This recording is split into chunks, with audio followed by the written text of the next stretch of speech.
Welcome to episode 32 of Everything EOS. Woo. I'm Zack Gall, our in-house EOS fanatic here at ICO Alert, the trusted ICO discovery platform. Visit ICOalert.com, the most complete calendar of all active and upcoming ICOs. And I'm here today with the founder and CEO of block producer Cypherglass, Rob Finch. Thank you all so much for joining us on the longest running weekly EOS podcast, Everything EOS. It is now episode 32, and a huge shout out to everybody that's been with us since episode 1. If this is your first episode, welcome aboard. We're talking about everything EOS. Once again, we sincerely appreciate the feedback and the comments that we get about the show. When we read your YouTube comments or SoundCloud comments or wherever you're leaving them, it makes us smile and gets us super hyped to do another awesome episode the next week. So please continue to let us know that you like the show by liking, following, or subscribing on YouTube, iTunes, SoundCloud, or wherever you may be listening. I thought it'd be cool this week as a thank you to everyone to kind of share some statistics about how you guys affect us. We love the comments.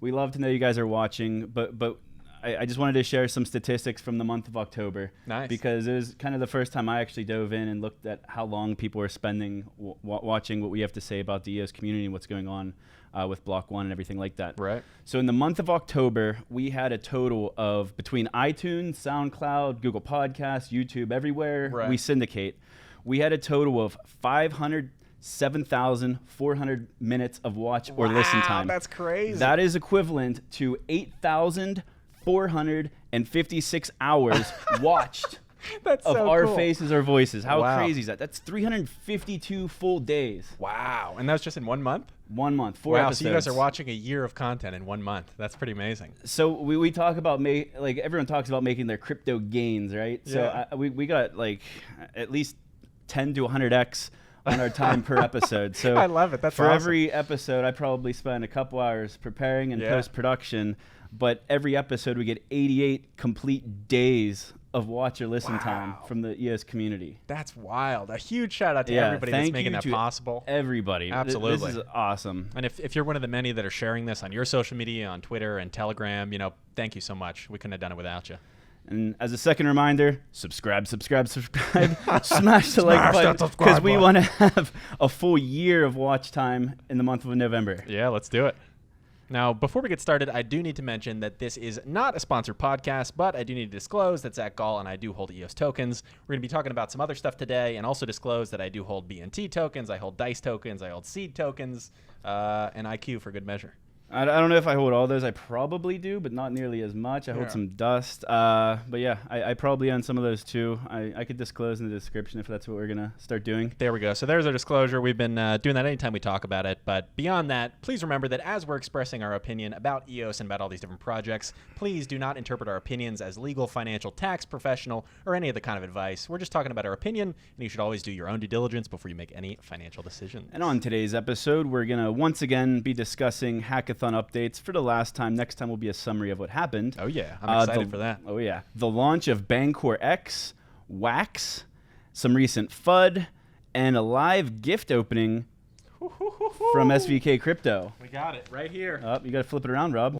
There it is. Got the SVK Crypto sticker on it and everything. We're the live official SVK sticker. reveal. You can't even buy these on eBay. You can't. Right here. Coming up later on the podcast. Limited edition. And we have much more also.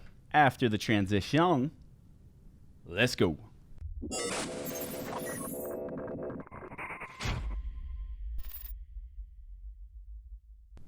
So we're starting off with a bit of a sad note today, but Gall, you brought this to my attention. Why don't you kick it off? Yeah, so we just want to put our thoughts and prayers out to Stan Larimer, Dan Larimer's dad. About a week ago, he was hospitalized, put in the critical care, but he's in stable condition. Not much is really known about what happened, but the family requests privacy on this. We were all excited for the BIOS chain to launch, I think, this week. So that's going to be delayed a little bit, but we just want to say thoughts and prayers for the Larimer family. We just wanted to take this moment at the start to just wish our warm wishes to Stan and the entire Larimer family. All right, let's open that gift. Yeah, let's do it. I want to know what we got, man. I hope it's a T-shirt. I did too. It said, so here it is from SVK Crypto, straight out of London. Live. Let's see what we got. Oh, we got a box. Ooh. Wow. Oh, black ribbon. Oh, wow. Oh, this is fancy. You've outdone yourselves. I know this is coming from Shane and Charles and maybe some of the other SVK team. Let's see. If you're not familiar, SVK Crypto is actually one of the investment funds as a part of Block 1's $1 billion dApp fund. They run a $50 million fund looking for dApps to invest in. Oh, wow. Here we go. Exactly what I wanted. We got some cards. A little note here. Oh, man. Is it my size? It's definitely too small. I love it. All that we ask for is that you wear the T-shirt with love and send us a picture of you rocking it. Signed, Charles Story and Shane Kehoe. Charles, thank you guys so Shane, much. This is a large. I got a large as well. You probably don't want to see me wearing a large. I'll take it. I'll have a second. But I will make sure. I'll try it on. We'll see. There it is. I'm sure we can pick you up an XL in San Francisco when they're there. I think this would be a good time to shill myself. So not only will I, if I fit this, wear this on a future episode, but anyone else, including Cypherglass, who wants to give me a free T-shirt, whether in San Francisco or via mail, I'd be happy to wear it on an episode, free of charge. All right. I'll keep that in mind. I instead of wearing these button-up shirts or whatever else we wear, hoodies every day, I'm going to start wearing some Block Producer shirts if you guys want to, clothe me. See what you've done, Shane and Charles? You see what you've done? I've been wanting to make this announcement for a long time, so thanks for facilitating the shill. Yeah, in all seriousness, huge shout out to SVK Crypto. Can't wait to see you guys in San Francisco this weekend for the hackathon, and thank you for the shirts. I'll definitely be sporting that. Appreciate that. Oh, actually, this is a good time to mention really quickly. There was a photo that Shane actually sent me and posted in the SVK Crowd Telegram group of the same Sam shirt. Kazmanian from Everipedia. You may know him from there, with the SVK Crypto shirt on, but right next to the very own Dr. Dre. So Dr. Dre himself was there. Maker of Beats headphones. Yeah, sold it to Apple. Not an advertisement. Not an endorsement. But pretty cool to see them all together. Everipedia and that team through Mobud has some connections through Genius, where the Mobud founded, so they're kind of in the music industry, but it was cool to see all of them, including SVK, meeting with Dr. Dre. So who knows what'll come out of that. So how excited are you for the hackathon? So oh my goodness. Since last week, some big news. Tickets are now sold out. Completely sold out. Completely sold out. We've been talking about this for weeks, but the venue has a maximum capacity of 1,100 people. That doesn't mean they sold 1,100 tickets. Right, because you got mentors, you have staff, you have other people. And then for the presentations on Sunday, you have to have an audience. Exactly. But I think this one might be bigger than London, which was, I think, between 500 and 600 participants. Yeah, absolutely. Well, and I'm excited. That also means that the final ceremony is sold out. So even if you're coming to San Francisco, you weren't participating, you're just sort of in the area and want to come see who wins and see the awards ceremony, you can get a ticket to that. So that means that's completely sold out. So I can't wait to see this venue, as they've had pretty awesome venues in the past, and should be a pretty fun time. So last week we spent a good bit of time talking about some newly announced judges. Yeah, we did. And this is the second time it happened where we record an episode, we talk about a bunch of stuff. The next day I'm looking for the graphics, and I go on the site and I find something new. The first time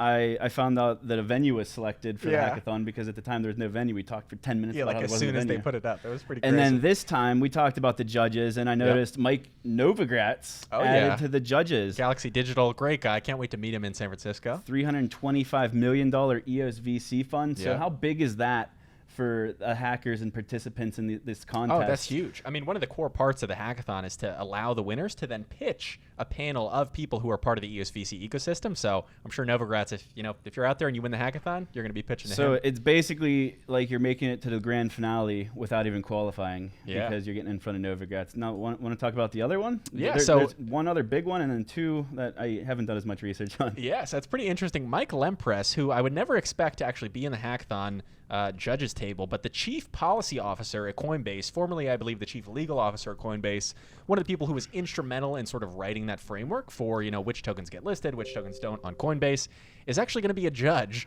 at the EOS Hackathon. So it'll be really interesting to see what comes out of that. Maybe they're just getting friendly with Coinbase. Maybe they have an announcement. We'll see, but it should be cool. So when Coinbase? That's the question, isn't it? We'll see. I don't know. I mean, if you look at that, I posted a video on the Cypherglass YouTube channel a while ago called something to the effect of what you don't know about the Poloniex Circle listing when they actually listed EOS. And it had to go through a legal framework, an approval framework, very similar to Coinbase's legal framework in the US, and it got approved. So I think EOS is, it has the potential to actually go through Coinbase's program and also get approved. I mean, we've seen Basic Attention Token got listed this week. ZRX got listed. I don't think it's outside of the realm of possibility for EOS to eventually get listed, but it'll be alongside a lot of other really good projects and tokens as well. So it's overly due. The question that the elephant is in the room is, will we get an EOS on Coinbase announcement at the hackathon? I don't know. I would say probably not. It doesn't seem like the place they would announce that. But who knows? We'll see.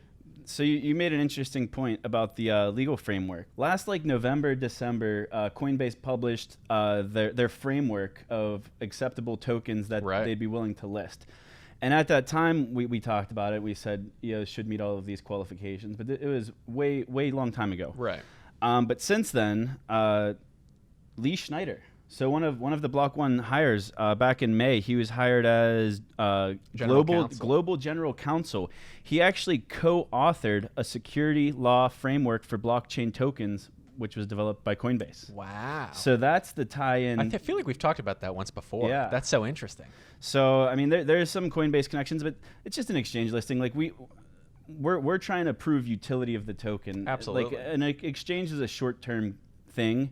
But I think mainstream adoption is going to require much more than exchange listings. But it's definitely a step in the right direction. It adds an air of legitimacy to a token. Well, and I think it adds a very easy fiat on-ramp. So one of the things right now about EOS is that there aren't that many fiat on-ramps. Of course, Kraken and some others have USD pairs against it where you can just link your bank account and buy some. But to get it on a Coinbase, to get it on a Gemini, platforms like that will really open up and just make it much easier to actually get USD into the EOS ecosystem. So it will be very cool to see. May not happen now, but I think eventually I agree. Yeah, I think that's what we talked about with the Circle app. That's why I was most excited, because the Circle app is another fiat on-ramp. Definitely, yeah. Well, and I think to your point about proving utility, I think the EOS blockchain out of pretty much any blockchain has proved its utility the most, more than anybody else, with all of these dApps, with people leasing out CPU on Shintai and other platforms. And, the utility is there, and it's pretty exciting. Outside of the judges, another big announcement this week is that Brendan Bloomer is going to be leading the opening ceremony. Yeah, I'm so excited. It's like Saturday afternoon. Well, and I didn't. Morning. Yeah, I assumed there was going to be some kind of opening ceremony, but of course didn't think Brendan Bloomer was going to lead it. He or Dan, I think Dan maybe led it in London. Of course, I missed that because due to illness. But super excited to see that. Maybe he'll give us some insight into what they're working on next. Maybe we see a roadmap finally. I don't know. I mean, I want to get some Rex news, whether it's an official announcement or just some hearsay around the hackathon. Definitely. So in addition to the hackathon is going to be Saturday and Sunday, November 10th and 11th. On November 12th, that's the Monday following, is the Scaling Blockchain Conference. I highly advise anyone coming to the hackathon to also make it to the Scaling Blockchain Conference. There's some other events going on over the course of the weekend. On Friday, there's the SHIOS. They're doing a workshop on the EOS 21 protocol. And then there's a social gathering. I can't read the graphic, but if you go on Twitter, you'll see this graphic being shared everywhere. I think EOS Blocksmith and Lumios put it out. Yeah. All right, so big news this week. We had a major product launch this week. Absolutely. BancorX. You want to talk about what BancorX is for a minute? So BancorX is pretty significant, and we're about to release a video on the Cypherglass YouTube channel about this as well. So youtube.com/Cypherglass if you want to see that. But BancorX, it's commonly referred to as a decentralized exchange, but it's really much more than that and is different in a couple ways. The first is that it's not a decentralized exchange so much as it is a decentralized liquidity network. So basically what that means is that for any token listed on the website, generally on an exchange, if I'm going to sell a token, I need somebody to offer to buy it. Otherwise, I can't make that sale. But with Bancor, if I want to sell a token, I can sell it even if there isn't a buyer, because each smart token is what they call it, has what's basically a reserve underneath the token. So if I go in and I want to sell a token, I take some EOS out of that reserve and the price of that token drops a little bit. If I want to buy a token, I add some EOS into that token's reserves and the price goes up a little bit. So it's an algorithmically driven exchange. It kind of takes on some aspects of like a derivative almost. Almost, yeah. It's interesting. And the utility of the BNT token is that anytime you do a transfer between any two tokens, it actually goes through BNT. And now what's so significant about BancorX, beyond adding all of this liquidity to airdrops and EOS tokens and all these different projects. Cross-chain, which is crazy. For the first time, two major blockchains have been linked, Ethereum and EOS. And now, and I've did this, I transferred a bunch of Ethereum BNT over to EOS and EOS BNT through their relay, and it worked great. It was amazing. This is super interesting also because like my usual work outside of podcasting and ICO Alert is we categorize tokens and projects based on what blockchain they're on. Yeah. So now this is one of the first time, it's the first time as far as I know of a token. So if I wanted to categorize the BNT token, I not only got to categorize it as an Ethereum token on the Ethereum blockchain, but also an EOS token. Absolutely. And this is kind of unheard of, but it's what needs to happen for mainstream adoption. We can't have a bunch of siloed blockchains that can't communicate with each other. 100%. And first we saw SHIOS. They created EOS 21 protocol, which allowed the cross-chain transfer, but BancorX just took it to a whole nother level. Yeah. So what's cool about BancorX is it allows you to trade tokens without a base currency, essentially. So most people are used to trading for EOS or Ethereum or whatever you like to, what pair you like to trade with. You either trade with a USD pair or a Bitcoin pair or maybe an Ethereum pair. But now you could trade, let's say, a Karma token for a Black token. Yeah. Or a Karma token for Ethereum now, or a Karma token for ZRX. Yeah. So what I see happening is all of these games that, like for now, the casino games, for instance, they should be able to take at some point any ERC20 token or any EOS token or EOS itself and be able to basically do an instant swap into whatever the base currency of that dApp is. Oh yeah. And and then it could make payouts the same way. It could have an instant swap where it pays you out. Everyone gets paid out in the same currency, even if they paid with a different currency, and the swaps are all happening in the background through the BancorX exchange. The implications for something like this with the cross-chain link between Ethereum and EOS, this cross-chain bridge, are just wild. And I think, to your point, we're going to see so many people using this and utilizing this relay to kind of build on top of it and make for new dApps. So now if you're a dApp on Ethereum, you can keep your existing user base that likes to use Ethereum, that prefers that over EOS. Maybe they haven't used EOS yet, but you can also launch on top of EOS,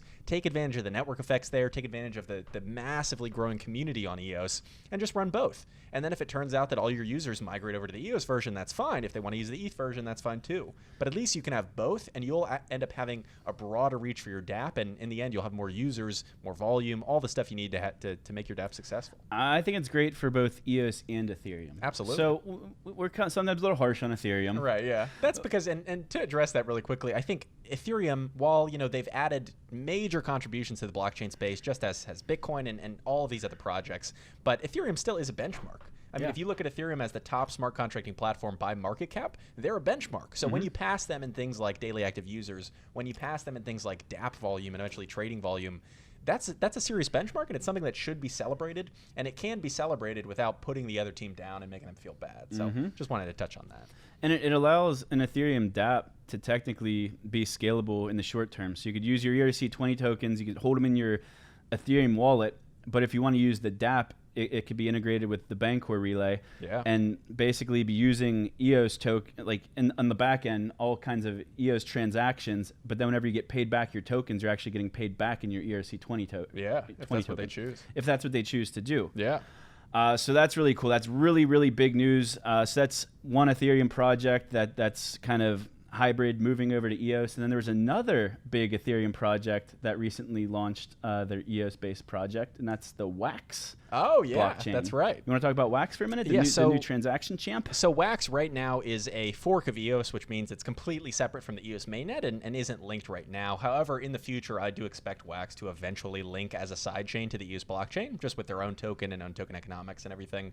But Wax is essentially, if you think of EOS as a general purpose platform where you can build any kind of dApp you want. You can build an exchange, you can build a game, you can build, a movie leasing platform. You can do whatever you want on top of EOS. Wax is a little more niche and a little more limited in that they're focused specifically on games. Yeah. So basically, I mean, Wax is essentially, you could technically tokenize anything, but it's designed or sort of focused on tokenizing in-game items for games. So you could have Wax and a centralized game and tokenize the items in it, or you could have, the similar dApps that are running on EOS running on Wax. I remember back, when did they announce the EOS stuff? It was like back in April or May, and people got kind of mad because it was the first EOS fork. Right. So people didn't really see the benefit of the EOS mainnet. But what these forks allow to happen, and we're talking Talos, Warbly, and any future forks, including Wax, is there's certain core aspects to the system contract of the EOS mainnet that can't be changed to fit the specific needs and use cases of other applications. So what Wax needed to do was they needed to fork the EOS IO chain and add their own features, because instead of block producers, they use, do you remember the term that they use?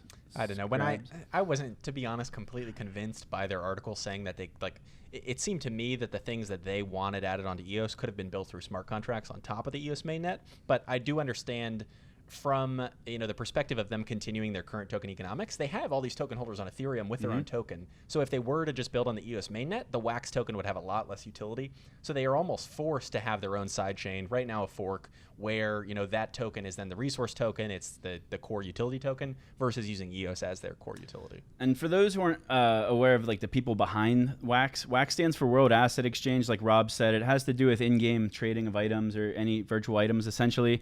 but it's developed by the founders of a company called OP Skins, and they are the world's leading marketplace for video game assets. Yeah. So when you talk like Counter-Strike skins, what other type of in-game stuff do they trade? Because I'm not really into this stuff. It's mostly Skins focused are around huge. Counter-Strike. So there was a big controversy on YouTube several years ago where I found out about all this because some YouTubers had the platform. And anyway, but it's mostly Counter-Strike skins. There are some other games that are very popular. I think Team Fortress 2, you can sell skins and hats and items and stuff, but mostly limited to those. I don't think you can trade newer items like Fortnite skins and things like that.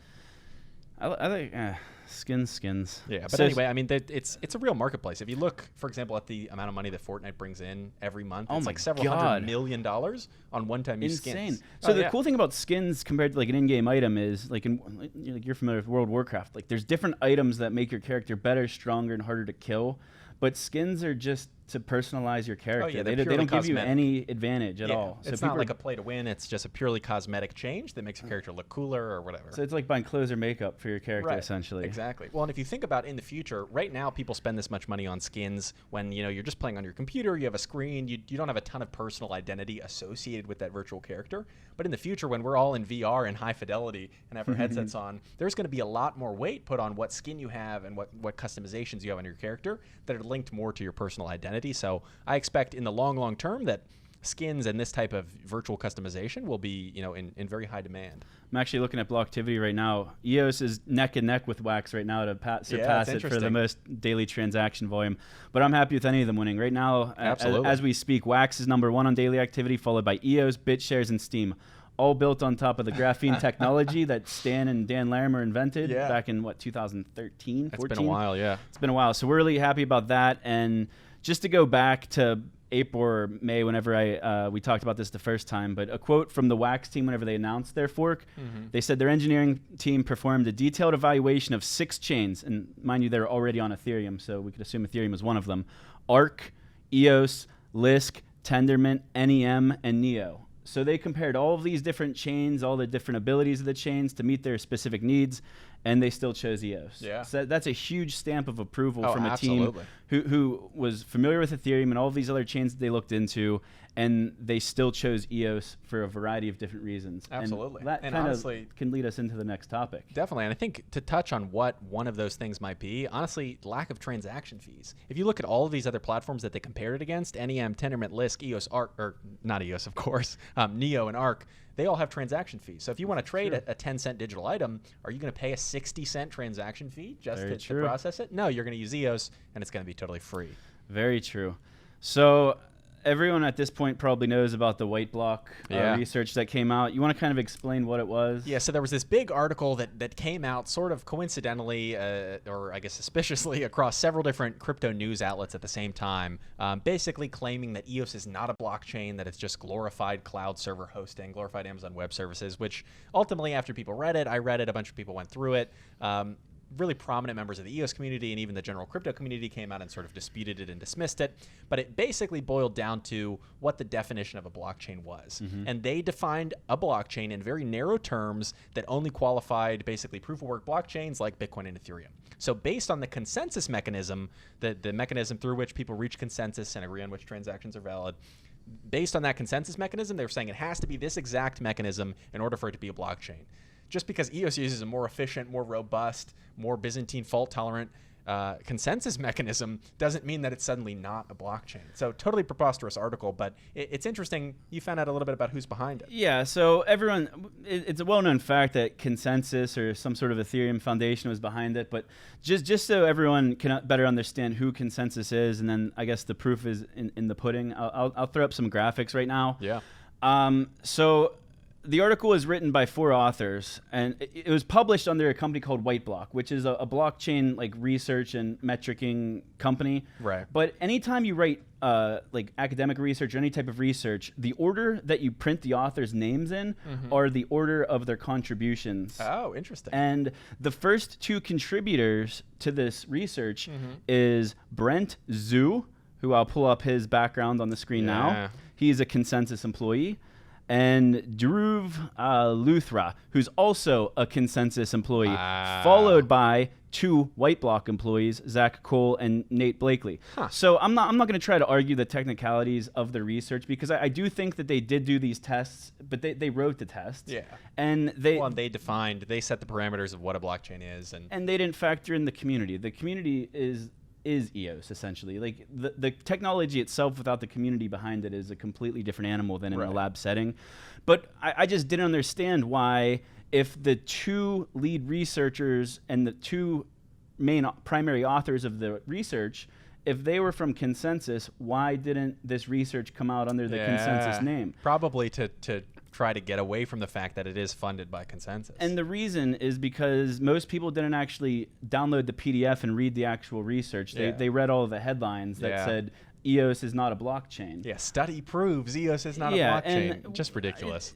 It's all about a definition. I'm not going to argue the definition, but for those who don't know, Consensys is, straight from their website, a venture production studio focused on building and scaling tools, disruptive startups, and enterprise software products powered by decentralized technology, specifically Ethereum. Oh, yeah. Well, and if you look at one of the co-founders of Ethereum, Joe Lubin, he has been instrumental in the success and the founding of Consensys as an organization. They've run tons of Ethereum ICOs and have been big in the Ethereum community. So it's interesting that on Halloween, we didn't announce on our Halloween episode that it was the 10-year anniversary of the Bitcoin white paper. Oh, right. Which is a big deal. Yeah. And as part of that 10-year anniversary, do you remember back in 2008 whenever it was said that the banks were too big to fail? Oh, yeah, absolutely. I think that's why Ethereum situation right now. They're too big to fail. Interesting. It's a very interesting it's a complete it's a nice correlation, but it's obviously different than banking. Right, different industries. But they've grown to be such a monstrosity with such a market cap, so much money at stake, that they're just defending themselves against. It makes complete sense. I mean, if you look at life is really all about incentives. If you look at why Warren Buffett hates Bitcoin, it's because a huge percent, like 40% of Berkshire Hathaway's investments are in companies like Visa and MasterCard and the current intermediaries in the payment space. So, of course, he doesn't like it. If you look at why Joseph Lubin doesn't like EOS, because the super majority of his net worth is tied up in Ethereum and many illiquid Ethereum projects that he currently can't get out of. So, I mean, of course he's going to sit there and defend it. Yeah, and we're going to defend EOS just the same. Absolutely. So we have to understand where we're coming from and where they're coming from and where our incentives are. Obviously, our incentives were EOS maximalists in a way, so we're going to defend EOS. But I'm all open to reading other people's research calling out EOS for its flaws. Absolutely. If they want to call us out for not ratifying a constitution yet, for not having a referendum tool yet, there's a lot of things. The CPU. There's a lot of things you can complain about that's going on in the EOS mainnet. We're working on it. But if you called out all of those flaws in a research article, by all means, do it. We accept the criticism. Oh, absolutely. Well, and that only helps people know and understand what the flaws are so that then they can go fix them. Great example, again, CPU, because of all of the dApp usage that's happening, CPU, again, hit congestion mode recently. So right now, as we speak, there's an active proposal from EOS New York and a few other BPs to, once again, bump up that congestion mode variable we talked about a few episodes ago from 20% now to 30%. So boom, again, it will free up more CPU. So if you're out there, by the time you're listening to this, it should have already been approved, I would assume. But if not, go and bug your BPs to vote approval on that. So, and just to finish up with the Whiteblock stuff, Thomas Cox wrote a great rebuttal. Oh, absolutely. I'm going to link his Medium article in the description here. He basically refuted some of the arguments made in the research. And the one that I could refute, I don't understand everything as far as the technicalities of it, but the one thing that stood out to me as the most BS was that, quote in the research, transaction throughput in the system does not exceed 250 transactions per second. When on a live blockchain, we have proven we've done nearly 4,000 transactions per second on the live EOS mainnet, and that's not even at full capacity. It could go way beyond that. So it's crazy. I mean, are they running this on old hardware to hit 250 transactions per second? That's crazy. I don't understand it. Not to mention, that was the one thing that I looked at, and I was like, well, I don't know everything about the technology of a blockchain and how it works to the T at that level. but I do know how many transactions per second we're throughputing. Not to mention the fact that when you're running it in a local environment like they were for the test, you should have higher throughput because you don't deal with latency and having to ping all these different block producers around the world. But in a live distributed environment, we've demonstrated thousands. I don't have it in the notes, but I think they had a second number. I think that was in their test environment at 250. I think it was even lower in their like a production environment. Like so ridiculous. Model. But anyway, obviously very, very easy to see through. And I really liked Brendan Bloomer's tweet to kind of wrap this up. He said, EOS is built working backwards from the needs of those wanting to release demanding decentralized applications today. Our core devs remain internally focused and lack bandwidth to debate the definition of blockchain or commission negative pieces on alternative approaches. So I love that response. Rather than coming out and wasting time writing another article refuting it, they're saying, look, we're proving to you in real time. We've proved that we have more users of dApps. We proved there's more throughput. We proved all of these things. We're going to keep building and prove you wrong in the field. So I love that response from Brendan. I personally want Ethereum to succeed. Absolutely. There's a lot of blockchain backing to that. Like, I don't want everyone to lose their money. Oh, absolutely not. I don't want all of the research and thought that went into getting Ethereum to where it is today to go to waste. Like, I want everyone to succeed. Yeah. And we see BancorX as a perfect example of more than one chain can succeed at the same time. Absolutely. It benefits both chains. So and the combined network effect, assuming Bancor gets a lot of traction there with that cross-chain, they're going to start sharing network effects. So all those people on Ethereum now have access to EOS dApps very easily and vice versa. So it should be great for both ecosystems. So I guess while we're on the topic, let's finish smashing some FUD here, Rob. You let's do it. You keep getting some bet dice hate. Why don't you Honestly, explain this? The other day, I swear, was come out and rag on Rob for trying to support the EOS ecosystem day in Telegram. It was crazy. And I totally respect these people's opinions. Everybody has a different opinion on gambling and whether or not they want to support it. But some people came out and said, hey, I noticed that you disclosed legally, as you should, that you hold DICE tokens, and you're also out here talking about DICE and the records that they're breaking, like doing $250 million in volume in a week. And I'm like, yes, I am. What's the problem with that? And some people say, oh, well, I don't like gambling, or oh, I think that's a conflict of interest because you hold the tokens and you're talking about it. You're bringing awareness to this project. And it blows my mind, honestly. I had conversations with multiple people in Telegram, and a lot of people did come out and defend me, and I sincerely appreciate that. The entire purpose, literally the reason why the EOS blockchain was created, was to build decentralized dApps, to build dApps. Nobody complained when you were harping on Everipedia and IQ tokens for months. I've been Chains out here. Exchange, tokens. I've been doing airdrop spotlights about this project and that project and all kinds of different exposure just to try to get more and more people to use EOS dApps. So when an EOS dApp comes out and breaks records like BetDice has done, of course then I'm going to start going out and saying, hey, have you seen BetDice and the records that they're breaking? Have you seen the fact that they've been using so much CPU that we've then had to figure out how to make CPU more efficient, that Dan then has to figure out how to come out and do a 2x increase on CPU. The things that BetDice are doing, whether you like gambling or not, are incredible for the EOS ecosystem and the blockchain system as a whole, because they're going out and they're breaking records. They're proving that EOS works. They're pushing EOS to the limits. And they're really, honestly, have made a pretty unique token economic model that I'm a huge fan of. And I kind of want to give my piece because we just happened to air the commercial that some of my coworkers here at ICO Alert made. So we made a BetDice commercial. It's like a 50-second explainer of what BetDice is. And the reason we did it, and people called us out in the comments for it not being announced as a sponsored ad. BetDice didn't pay us to make that. We made it because we think it's a really cool app and it shows the speed of EOS, and most importantly, because it's a revenue model.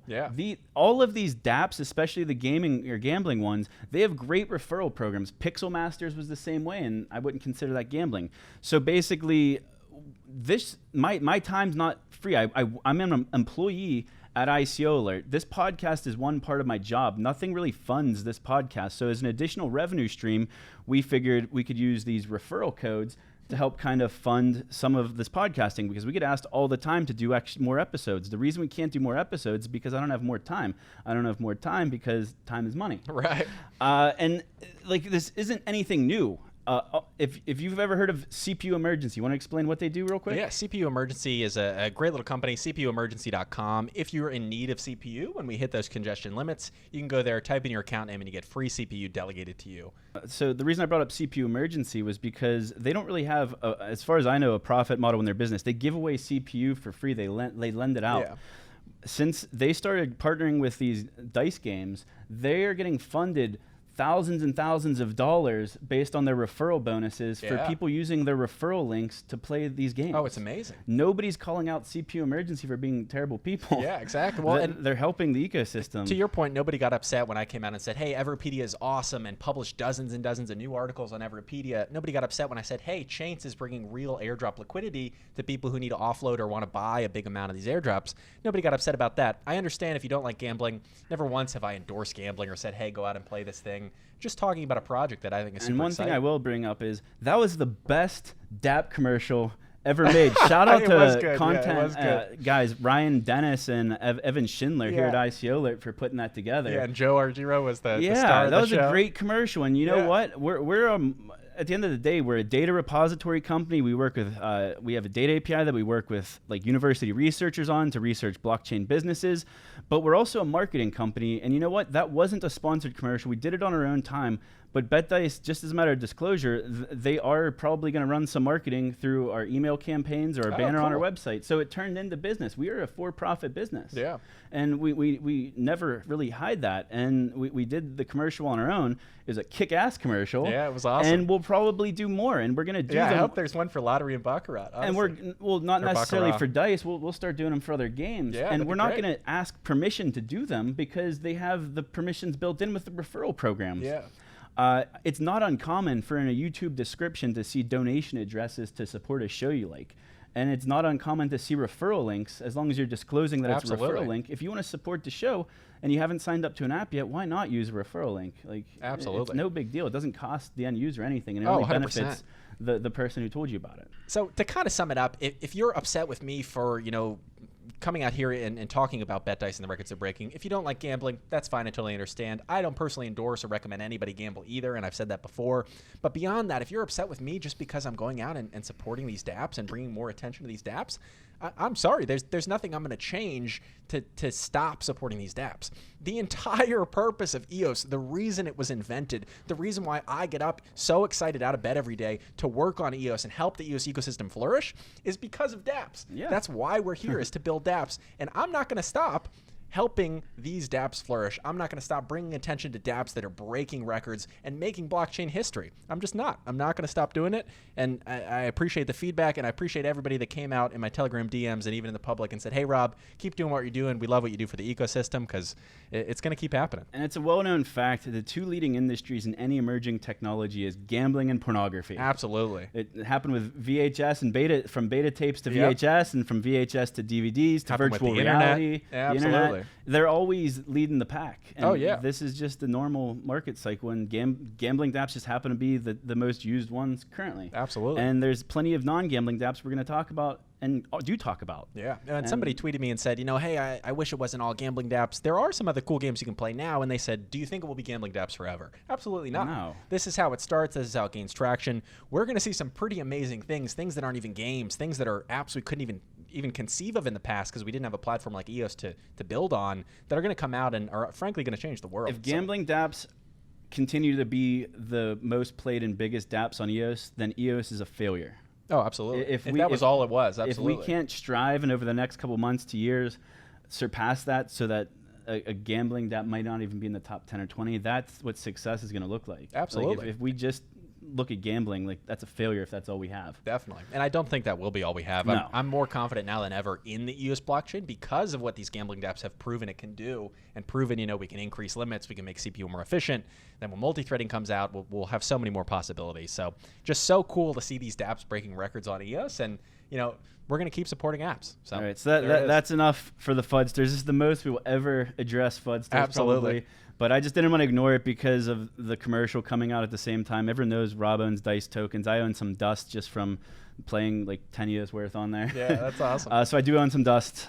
But let's talk about another really good project that's coming out. They're doing their airdrop, and they've got a prototype release. You want to talk about it? Yeah, so we have I recorded a video on this also, the Higher Vibes airdrop spotlight. Higher Vibes is essentially a job platform. So nothing new that we haven't seen, but they're adding a really interesting token incentive layer. So it's a job platform like anything where if you're looking for a job, you go and you search things, you can apply, you can get hired. If you're an employer and you need employees, you go on and post your job and get responses and can, find somebody you're looking for. But what's cool about Higher Vibes is that they're adding in these token bonuses for when you do get a job or for when you refer somebody and they get a job. So in addition to getting your new job and a great new salary, you may get, $5,000, $6,000 worth of Higher Vibes tokens as a bonus just for signing up and getting that job. But what's cool is that similar to how BetDice distributes profit from their game to people who stake their DICE tokens, Higher Vibes is doing a very similar sort of feedback loop where if you stake your Higher Vibes tokens in the future, once the full platform is released, you will actually get a bonus anytime somebody's hired. So what this does is it creates an incredible incentive model. Turns everyone, there's a recruiting and headhunter model that exists in the current job industry. Yeah. So, and some companies have it too, a finder's fee. So if I find an employee that my company hires, sometimes I'll get a few $100 to a few $1,000 bonus for finding that employee. And then headhunting companies work kind of the same way, but they're getting paid by the hiring employer. Exactly. So this is kind of decentralizing that so that you don't have to be a recruiting agency to be able to monetize the recruitment of talent. Yep. If I am imagine going onto a job board like Indeed.com and you see a job that your best friend would be great for. Yeah. You can send your best friend a link to that job using yourself as the referrer, and if they follow through with their application and interview process and get hired, you get that finder's fee, even though you have nothing to do with that company. All you did was you helped them find talent. Absolutely. Well, and that everyone's incentives are aligned. Yeah, it creates an incredible incentive loop where then I'm going out, even if I don't give them my referral code, I'm still going to get paid as somebody who's holding and staking Higher Vibes tokens because it's all going to go into one big payout pool. So when I go out and I tell my 20 cousins who are looking for jobs, hey, use Higher Vibes, you need a blockchain job specifically. And I honestly think that this platform could eventually become the place where you go to find a blockchain job or to hire, a blockchain developer. So I'm super excited about it. If you go there now, even on their current beta version, you can sign up and check it out. Everipedia is hiring for a real job, and several other crypto companies there are hiring. So pretty cool platform, and we'll have a demo video coming out on the Cypherglass YouTube channel soon as well. All right, so we got to keep this one short. Yeah. Probably won't be as many graphics as usual because I do have a lot to do before going out to San Fran. Do you have anything you want to add to this? I think the only other thing I want to add is, both of us will be there at the hackathon in San Francisco and at the events following. So if you want to know what's going on as it's happening, follow me on Twitter at Finchify. And me at Blockchain Zack with a K. There it is. And we'll keep you updated. And for any block producers listening or any dApp developers, I need T-shirts. T-shirts. T-shirts. That's great. I need a Cypherglass shirt, Rob. Do you even have a Cypherglass shirt? I've seen them on pictures from the EOS Dublin event in Washington. We do have Cypherglass shirts. We're actually looking at, there's another block producer who has sort of a for charity, not for profit, T-shirt printing company. We're looking to get some printed through them, so you could just sort of get them online and all proceeds go to charity. Right, I'll be sure to get you one as well. And I wear XL if I want to look a little thick, or 2X if I want it to fit me properly. So all right, that's good to know. Listening. And I wear a large, so. All right, we'll see some of you guys in San Francisco. Be sure to say hello. I'll be at as many of the social events as possible, as well as the hackathon. Yeah, so super excited. It should be, yeah. I can't wait. I'll be recording plenty of content, so you'll probably be seeing some random short-form content coming out all throughout the weekend. Follow me on Twitter or on the ICO Alert YouTube channel. But this closes out this week's show. Once again, I'm Zack Gall. I'm Rob Finch. And this is Everything EOS. Bum, bum, bum. Bum, bum, bum. San Fran.